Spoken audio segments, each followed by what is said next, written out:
कौशाम्बी के विधायक लाल बहादुर का सच आपके सामने होगा। हमारे संवाददाता जिया रिजवी की पड़ताल से आज बेनकाब होंगे विधायक लाल बहादुर के झूठे वादे। डिप्टी सीएम केशव प्रसाद मौर्य के गृह जनपद का एक बीजेपी का विधायक पिछले 4 साल से जनता को कैसे बेवकूफ बना रहे हैं, ये भी साफ होगा। टूटी झोपड़ी, उखड़े हैं ईंट, ना साफ पानी है, ना बना है शौचालय। सिर पर पगड़ी बांधे विधायक करते हैं गुणगान, जैसी तेरी भक्ति वैसी तेरी सोच, नर्क को स्वर्ग बता दे। यही तो है नेताओं का काम। पहली बात तो सर, मुझे शौचालय मिला ही नहीं। लाख कोशिश करते भय भी मुझको शौचालय नहीं मिला। मैं शौचालय के विषय में क्या बताऊंगा, आप लोग तो खुदे देखी है। अब गांव में देखा जाए तो शौचालय इस्तेमाल तो नहीं हो रहे हैं, एक भी इस्तेमाल करने लायक नहीं या इस्तेमाल हो? इस्तेमाल जब करने लायक है नहीं तो इस्तेमाल कैसे करेंगे? क्या खराब है जरा बताओ। खराब जो है कि ना, वो तो ढंग से सीट बैठी है और जर्जर है, क्या उसमें गिर के मरेंगे?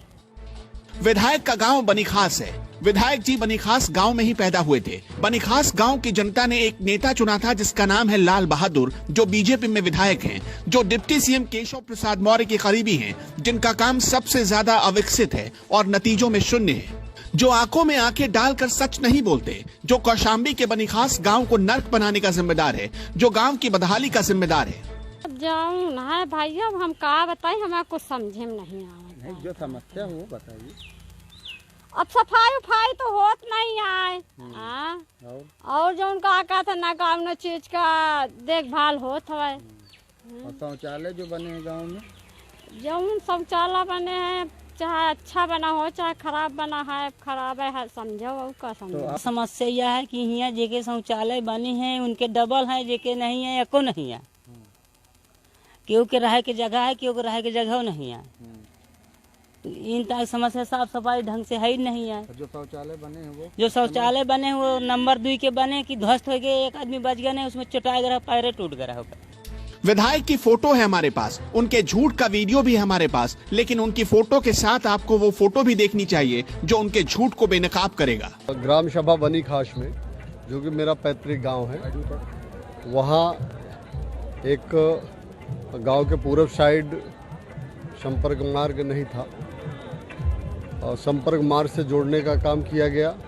साथ ही साथ गांव में जो प्रवेश द्वार है, जहां पे बहुत अंधेला रहता था लोगों को आने जाने में, वहां पे हाई मार्क्स लगा के रोशनी पहुंचाई गई। गांव में हर खंभे में बल्ब, स्ट्रीट लाइट की व्यवस्था की गई। साथ ही साथ लोगों को जब भी परिवहन में बैठकर कहीं प्रयागराज जाना पड़ता था तो वहाँ काफ़ी देर तक लोगों को खड़ा रहना पड़ता था, क्योंकि बस एक घंटे के अंतराल में चलती है। तो वहाँ बस स्टैंड की, मतलब बैठने के लिए स्टैंड की व्यवस्था की गई, जिससे जो भी यात्री हैं वहाँ बैठ करके बस का इंतज़ार करें, उन्हें असुविधा ना हो। इस तरह की ढेर सारी प्रधानमंत्री द्वारा प्रधानमंत्री आवास की भी व्यवस्था हुई है।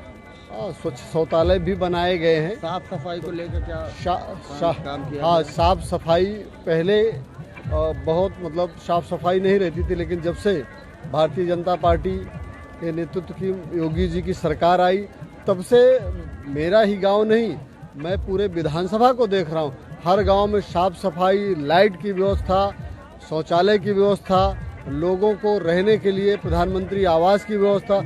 जिनका बारिश के दिनों में घर गिर गया, उनको मुख्यमंत्री आवास से भी व्यवस्था, मुख्यमंत्री आवास की गई है।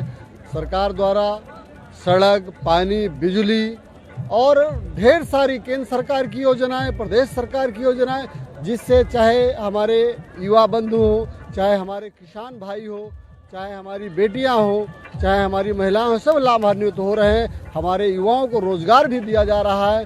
जो एक हुनर, जैसे बढ़ई, कुम्हार हैं, लोहार हैं, इनको सबको औजार देकर स्वरोजगार स्थापित किया जा रहा है। ये मंझनपुर के विधायक हैं और डीपीआरओ हैं। विधायक के गांव में विकास क्यों नहीं हुआ, हमने इसकी भी पड़ताल की। डीपीआरओ का दावा है कि विकास हो रहा है, विधायक का दावा है कि विकास हो रहा है, लेकिन हमारा दावा है कि विकास नहीं हो रहा। क्या कहते हैं विधायक, क्या कहते हैं विधायक के गांव के लोग, उसके पहले सुनिए विधायक के बचाव में बोल रहे डीपीआरओ की वो बातें जो तस्वीरों से बिल्कुल भी नहीं मिलती हैं। मंझनपुर से बीजेपी विधायक हैं लाल बहादुर, उनका गांव है बनीखास। वहाँ लोगों का आरोप ये है कि यहाँ कई महीने सफाई कर्मी नहीं आते हैं, नालियाँ बजबजाती रहती हैं, शौचालय जो बने थे वो टूट गए हैं, वो इस हाल में नहीं कि लोग उसको इस्तेमाल करें, जिससे लोग बाहर जो है शौच जाने को मजबूर हैं। इस बारे में क्या? जहाँ तक पहली बिंदु आपकी है सफाई व्यवस्था, तो सफाई कर्मी वहाँ अनवरत काम कर रहा है, और अगर नहीं कर रहा है जैसा कि आपके द्वारा यह बात उठाई गई है, तो इसका पुनः मैं जांच कराऊंगा। जो ये संज्ञान में नहीं आया, किसी द्वारा मुझे बताया नहीं गया है, तो उसकी जांच करा करके और वहाँ सफाई व्यवस्था भी सुनिश्चित की जाएगी, साथ ही उस कर्मी के विरुद्ध भी कार्यवाही की जाएगी। दूसरी बात जो आपने कहा है कि शौचालय टूट गए हैं, संभव है कि शौचालय कहीं क्षतिग्रस्त कुछ लोगों के हो गए हों, तो अब उसके रख रखाव हेतु या उसके प्रयोग हेतु ऐसा हम लोगों ने तो पहले से भी टिगरिंग आदि के माध्यम से प्रेरक कार्य किए थे। अगर अभी भी कुछ ऐसे लोग हैं जो उसके महत्व को नहीं समझ रहे हैं, रख रखाव तो उन्हें ही करना पड़ेगा। सरकार ने अपने प्रोत्साहन के धनराशि से केवल एक बार शौचालय बनाए। आपका भी मकान बनता है तो कहीं ना कहीं टूटता है, तो उस मकान की सुरक्षा तो आप करते हैं ना, उसकी मेंटेनेंस कराते हैं।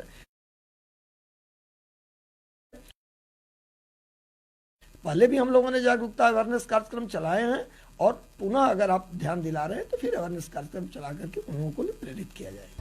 यानी विधायक के गांव में आदमी है लेकिन शौचालय नहीं, शौचालय है तो उसकी हालत ठीक नहीं, शौचालय में ना तो शीट है और ना ही ठीक से छत, और कहते हैं ये विधायक लाल बहादुर का गांव है। हमें दुख होता है, गांधी जी के देश में ऐसे विधायक रहते हैं जो अपने ही गांव का विकास नहीं कर पाते, और वो भीड़ से दावा करते हैं कि योगी सरकार में कौशाम्बी के मंझनपुर के विधायक ने इतना विकास किया है कि कैलकुलेटर भी गिन नहीं पाएगा। लेकिन कैमरा हमेशा सच पकड़ लेता है, विधायक माने या ना माने। केंद्र के मोदी और यूपी की योगी सरकार ने स्वच्छ भारत मिशन का नारा दिया तो लोगों में उम्मीद जगी थी कि अब गांव की तस्वीर बदल जाएगी। शायद यही कारण था कि बसपा सरकार में मंत्री रहे इंद्रजीत सरोज को वोट ना देकर लोगों ने बीजेपी पार्टी से चुनाव लड़े लाल बहादुर को भारी मतों से जिताया था। लेकिन इसे गांव का दुर्भाग्य ही कहा जाएगा कि बनीखास से विधायक होने के बावजूद भी गांव विकास की बाट जोह रहा है। अब लोगों की उम्मीद भी टूटने लगी है। ग्लोबल भारत के लिए जिया रिजवी की रिपोर्ट।